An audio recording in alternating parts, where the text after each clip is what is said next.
দিয়া গেছেন। একদিন নবী করিম পাক সাল্লাল্লাহু আলাইহি ওয়াসাল্লাম রাস্তা দিয়ে হাইটে হাইটে যাইতেছে।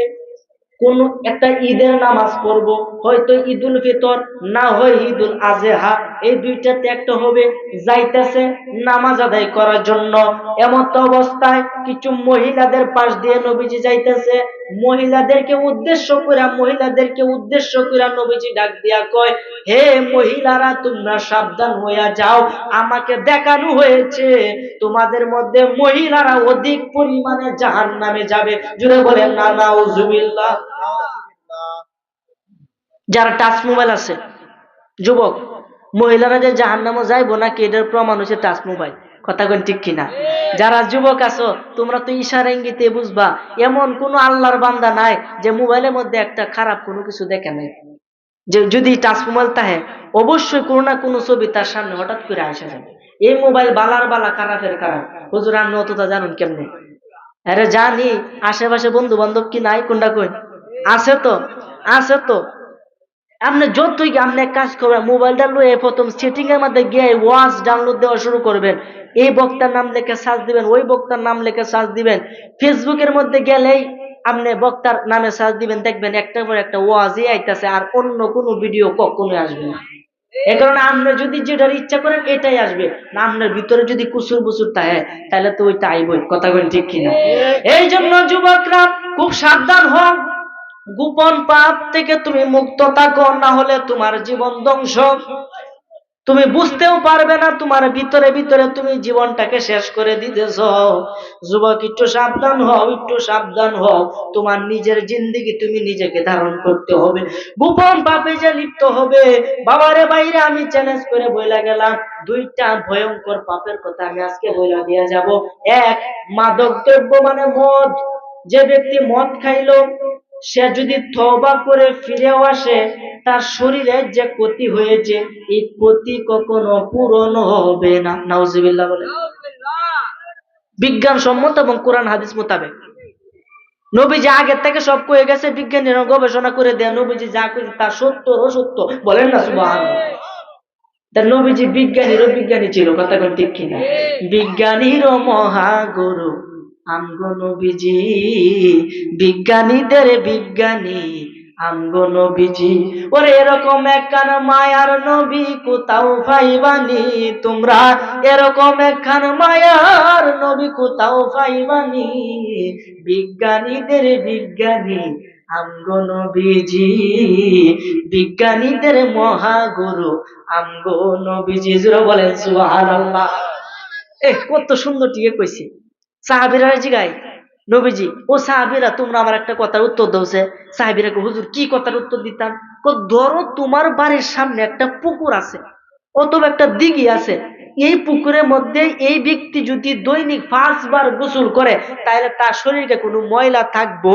সাহাবীরা প্রশ্ন জিগায়, ইয়া রাসূলুল্লাহ, ময়লা তার তো কোনো কথাই না। তেমনই ভাবে যদি কোনো ব্যক্তি 5 ওয়াক্ত নামাজ পড়ে তার শরীরের মধ্যে কোনো গুনাহ থাকার কথা।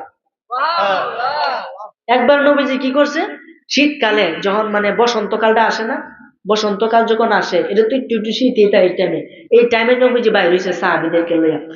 নবীজি যখন ওই টাইমে সাহাবীদেরকে নিয়ে বাইর হইছে, তখন গাছের পাতা কিন্তু ঝরা শুরু করে। দেখছেন নি? গাছের পাতা ঝরে কিন্তু গাছ একেবারে পাতা শূন্য হয়ে যায়।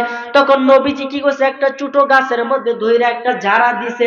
ঝাড়া দেওয়ার সঙ্গে সঙ্গে গাছ থেকে যত পাতা ছিল সবগুলা পাতা মাটিতে পড়ে গেল।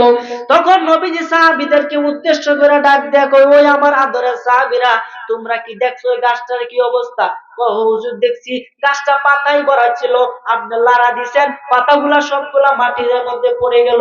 ও তেমন এভাবে যে ব্যক্তি 5 ওয়াক্ত নামাজে 5 বার ওযু করে জামাতের সঙ্গে সুন্দরভাবে উত্তম রূপে নামাজ আদায় করলো, তার শরীর থেকে, তার দেহ থেকে, তার কলব থেকে ওই যে গাছের পাতা যেভাবে পড়ছে তার গুনাহগুলা সেইভাবে ঝরে ঝরে মাটিতে পড়িয়া যায়।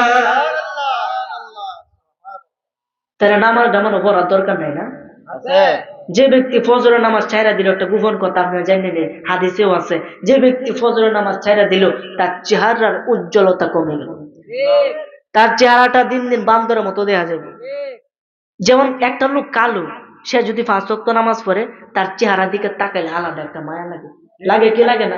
যতই কালা হোক, যতই বৃষ্টি দেখা যাক, 5 ওয়াক্ত নামাজ যদি খালি পড়ে, দেখবেন তার দিকে তাকাইলে খালি তাকানোরই মনে চায়। কথা কোন ঠিক কিনা? তেমনই ভাবে 5 ওয়াক্ত নামাজ যদি আপনি না পড়েন, জোহরের নামাজ ছেড়ে দিলে আপনার ব্যবসা বাণিজ্য কোনো আয় উন্নতি হবে না, সব রোজগারে আপনার পানি ঢেলে দিবে, কোনো কিছু উন্নতি করতে পারবেন না। রাতে আসার নামাজ না পড়লে ভালো ঘুম হবে না। আর বিজ্ঞানে কইছে যদি ভালো ঘুম না হয় মস্তিষ্ক ঠিক থাকবে না, আর মস্তিষ্ক যদি আপনার ঠিক না থাকে আপনি তো অহেতুক কাজ করবেন।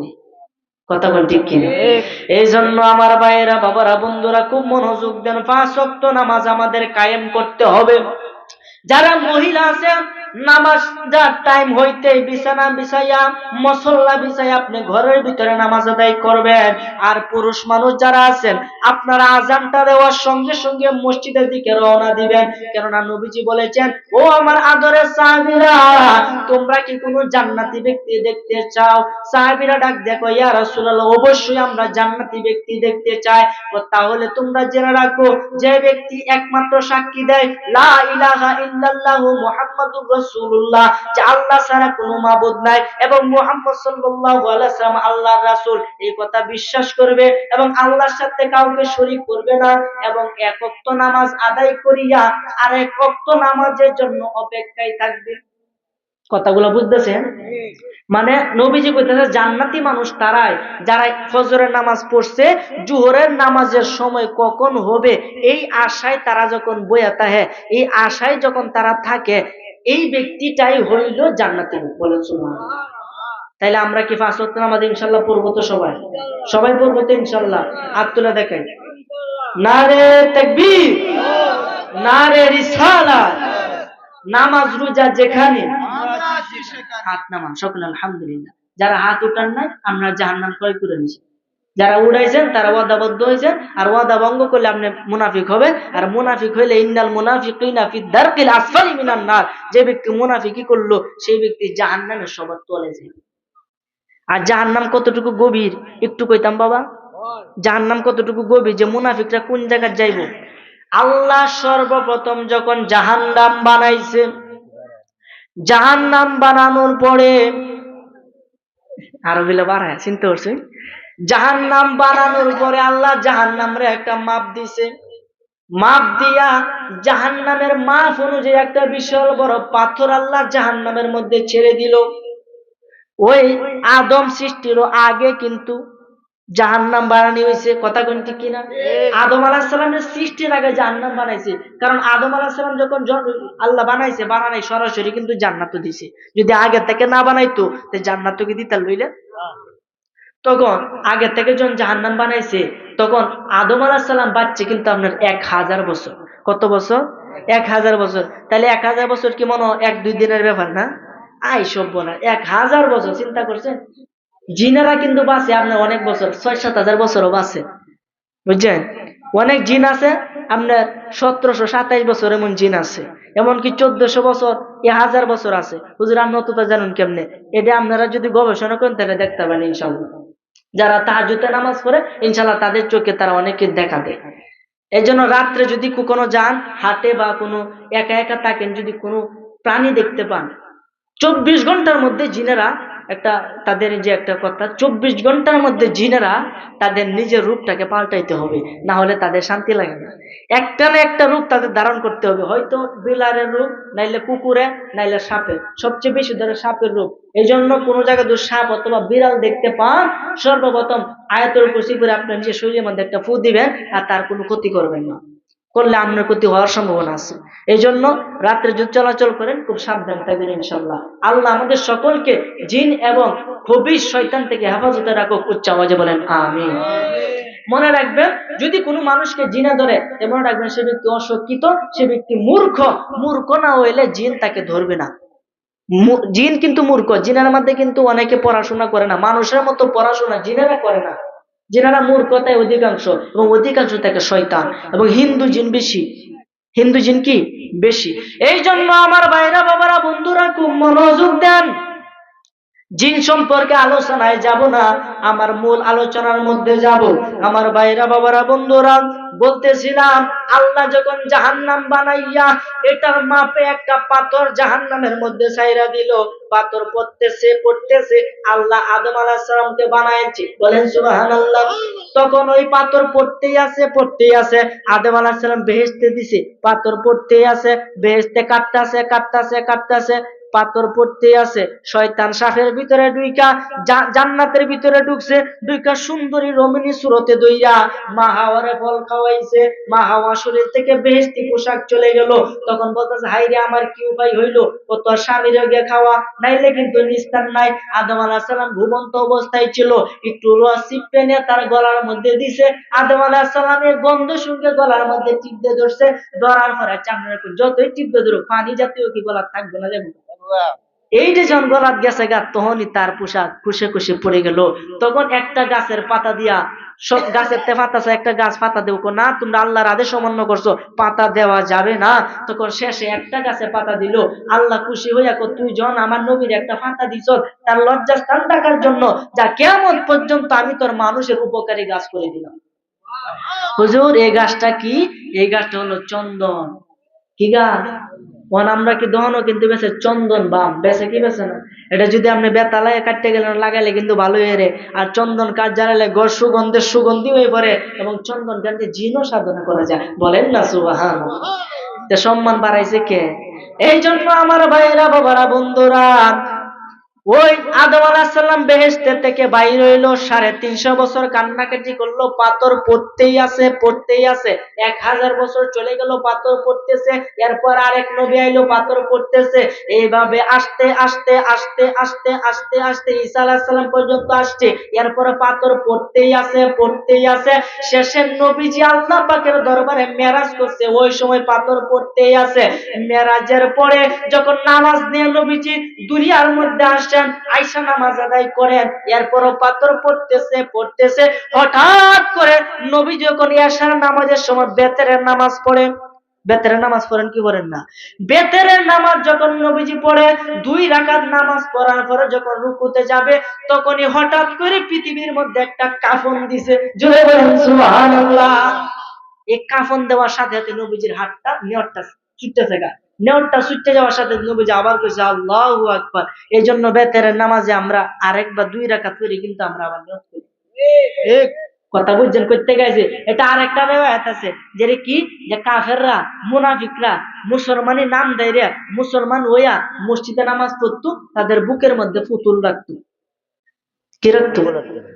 এই ভূগোলের তলে পুতুল রাখতো। এই পুতুল চিনে নিয়ে যে মূর্তি আছে না, মূর্তি রাখতো, মানে তাদের মা তাদের দেবতারে ভিতরে রাখতো, আর দেখাইতো আমরা মুসলমান। এগুলা কি আল্লাহ জানে কি জানে না? তখন আল্লাহ কি করছে, হে নবী আপনি এক কাজ করেন, আপনি আবার নিয়ত করেন, যদি আপনি দুনিয়াটা ছাড়ে দেন তারা নিয়ত ছাড়ে দিব, এতে তাদের পুতুলটি করে যাবো, বলেন সুবহানাল্লাহ।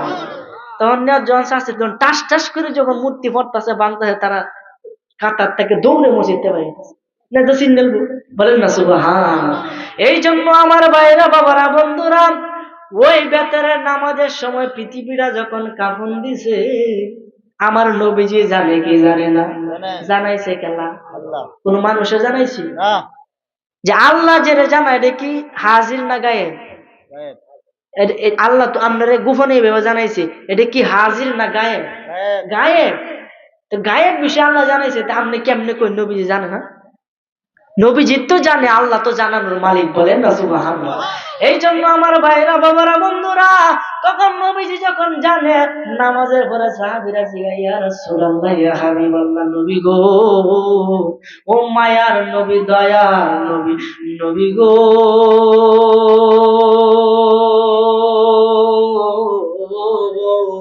ইয়া রাসূলুল্লাহ, ইয়া হাবিবাল্লাহ, কোনদিন তো নামাজের মধ্যে আপনি নিয়ত ছাড়েন নাই, আজকে কেন ছাড়লেন? এই হাকিকত আমাদেরকে একটু বলেন। তখন নবীজি বলতেছেন, সাহাবীরা তাহলে শুনে রাখো, বাবা আদমের আগে যখন আল্লাহ জাহান্নাম বানাইছিল, জাহান্নাম বানায়া জাহান্নামের মাপ মতো একটা পাথর জাহান্নামের ভিতরে ছেড়ে দিয়েছিল। এই পাথর আদম আলাইহিস সালাম যুগ গেছে, মুসা আলাইহিস সালামের যুগ গেছে, দাউদ আলাইহিস সালামের যুগ গেছে, জাকারিয়া আলাইহিস সালাম, ইউনূস আলাইহিস সালাম, হযরত শীস আলাইহিস সালাম, সাল্লাম, সুলাইমান আলাইহিস সালাম, ঈসা আলাইহিস সালাম, মুসা আলাইহিস সালাম সহ যত নবী আছে সমস্ত নবীর জীবন শেষ, পাথর পড়তেই আছে। এখন আমি 40 বছর পরে নবুয়ত আমি প্রকাশিত করছি, 40 বছর পরেও আরো 10 বছর 20 বছর পরে আমার মেরাজ হওয়ার পরে আরো কয়েক মাস যাওয়ার পরে পাথরটা পড়ছে। এই জাহান্নামের শেষ সীমানা আজকে নির্ধারণ হইল। তাহলে জাহান্নামের শেষ সীমানা কতখানি চিন্তা করে।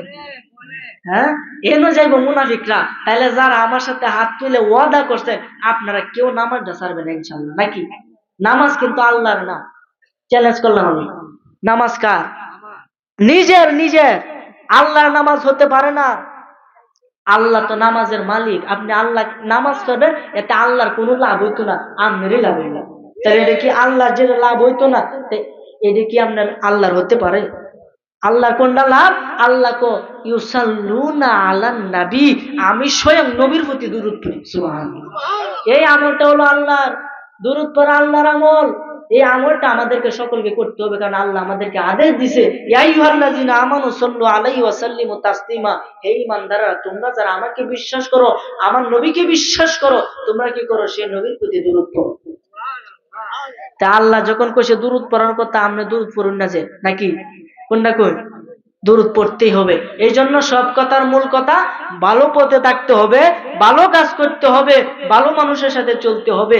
মনে রাখবেন, মানুষ হলো দুই প্রকার, এক ভালো, দুই খারাপ। খারাপের সাথে চললে আপনি খারাপই হবেন, ভালোর সাথে চললে আপনি ভালোই হবেন। কথা কটা হইলো দুইটা। এই দুইটা কথার উপরে আপনারা আমল করবেন, ইনশাআল্লাহ আল্লাহ যেন আমাদের সকলকে সত্যিকারের বুঝ দান করে। উচ্চ আওয়াজে বলেন আমিন। এখনই বক্তা আসবে, আসার পরে আমি মাছ ছেড়ে দেব। 1 ঘন্টার উপরে হয়েছে। ও এদিকে হইলে তা সভ্য না, সে তো মুরব্বীদের আছে, মনে রাখছে। মুরব্বীরা কিন্তু আমি চিনি, মুরব্বী কিন্তু আমার অনেক ওয়াজ ওনারা আমি পাই। আলহামদুলিল্লাহ, আল্লাহ তার হায়াতে বরকত দান করে, বলেন আমিন। এই যে আপনারা মিডিয়া গুলো দেখতেছেন, তারা যে আইছে, তাদের কি নিজস্ব কোনো স্বার্থ আছে? তাদের স্বার্থ একটাই, তারা ইসলামের খেদমত করতেছে। বলেন না সুবহানাল্লাহ। ইসলামের খেদমত কিভাবে? তারা অনেকে আইছে করিমগঞ্জে, অনেকে আইছে লীলগঞ্জে, আবার অনেকে আইছে এই তারাইলতে, অনেক দূরাতে আইছে। তারা অনেকে আসছে কেন? আমার ভিডিও করতো। আমার না শুধু, অনেক যারা বড় বড় আলোচক আছে, আমি তো সামান্য ছোট মানুষ, তাদের দোলা পরিমাণও নয়। এরপরও দেখবেন কিছু ফেসবুকের মধ্যে কিছু পণ্ডিত আছে যে ঢুকে ঢুকে আজে বাজে মন্তব্য করে, আছে না নাই? মূলত তাদের বলতে, তাদের মানে পড়ার কোনো এলেম নাই। তারা যেটা শুনে, যদি কোনো অলৌকিক কোনো কিছু শুনে, যে জীবনে শুনছে না, এটাকে বন্ড, এটা শয়তান বানায় কইতেছে, কিচ্ছা কইতেছে, নতুন পাগল আছে, কত কিছু। বাবারে, আপনি একটু পড়াশোনা করেন না, দেখেন এগুলা ফাইন কিনা। এগুলা এখন বিলুপ্ত হয়ে যাইতেছে, এগুলা আগে ছিল। বলেন সুবহানাল্লাহ। এই জন্য আমি আগের কিতাবগুলো অনুসরণ করি, কেন নতুন নতুন কিছু মৌলবী আইয়া নতুন নতুন সংস্করণ করতেছে, এতে নবীজি সম্মান পেলে শুরু করতেছে। কয়দিন আগে মুনাফিক একটা গেছে গা, দেখছেন নি? তারা কিন্তু মুনাফিক। সে মুনাফিক, মুনাফিক, মুনাফিকের স্থান দুজকের সবার নিচে। যাই হোক, আল্লাহ যাকে, আল্লাহ যদি তার কপালে হেদায়েত লিখে থাকে, তার মৃত্যুর আগে যাকে হেদায়েত দান করে, বলেন আমিন। যাই হোক, আমার ভাইরা বাবারা বন্ধু, অনেকে ওই দল থেকে এই দলে আসতেছে, অনেকে আবার, অনেকে না, 1-2 জন আমি দেখছি আমার এই বয়সে, 2-1 জন এই দল থেকে ওই দলে গেছে, আবার টাকার বিনিময়ে। কথা বল ঠিক কিনা? এই জন্য দল একটাই, দল কখনো ভিন্ন হতে পারে না, দল একটাই। এই দলটা নবীজির স্বীকৃতি আহলে সুন্নাত ওয়াল জামাত, যেটা নবী এবং সাহাবীরা যে পথে ছিল, এই পথে মোতাবেক যদি আপনি আমল করতে পারেন, ইনশাআল্লাহ বলা যায় আপনি বেহেশতে যাবেন। আল্লাহু আকবার, আল্লাহু আকবার, ইয়া রাসূলুল্লাহ। সকলে বলেন আলহামদুলিল্লাহ। যাই হোক, মহিলাদের 4টা কথা আমি বলার দরকার ছিল। মুরব্বী যখন বলছে, মহিলারা খুব মনোযোগ সহকারে শুনেন। মহিলাদের দৃষ্টি আকর্ষণ করছে, আপনারা খুব মনোযোগ সহকারে 4টা কাজ করবেন। 1 নাম্বার, 5 ওয়াক্ত নামাজ সঠিক মতে আদায় করবেন। 2 নাম্বার, রমজান মাসে রোজা পরিপূর্ণভাবে আদায় করবেন যদি আপনার সমস্যা না থাকে। মহিলাদের কিন্তু অনেক মাফ আছে, আপনারা জানেন। যদি আপনি নামাজ পড়বেন, যদি আপনার নামাজের সময় সঠিক থাকে, তখন আপনার নামাজ পড়বেন, রোজা রাখবেন, স্বামীর খেদমত করবেন, আর আপনার নিজের সতীত্ব আপনি ঠিক রাখবেন। কটা কথা। সতীত্ব মানে কি জানেননি? তার শরীরে কখনো কোনো পর পুরুষের হাত লাগে নাই, তার হাতের মধ্যে কখনো কোনো পর পুরুষের হাত লাগে নাই, তার শরীরের মধ্যে কোনো পর পুরুষের নজর লাগতে সে দেয় নাই। এরকম মহিলার জন্য বেহেশত খুললে বেশি। বলেন সুবহানাল্লাহ।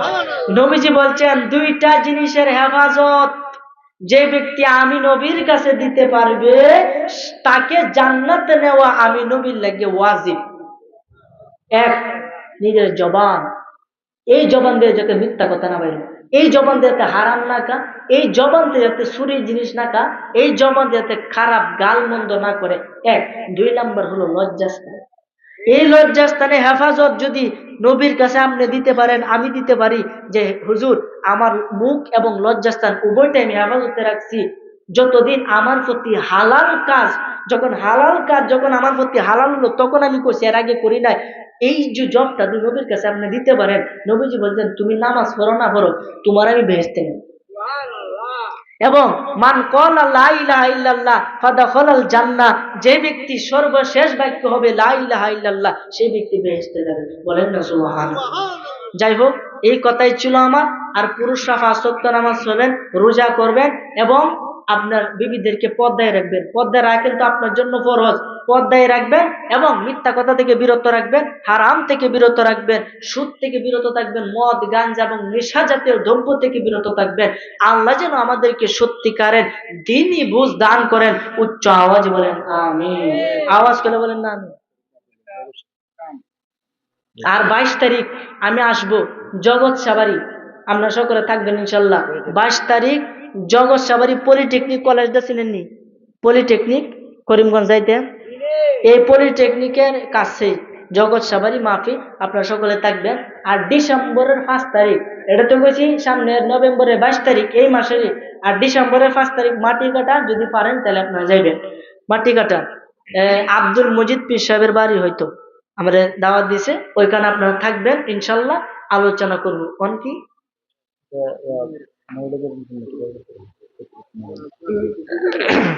জিকির করতা। আচ্ছা আচ্ছা।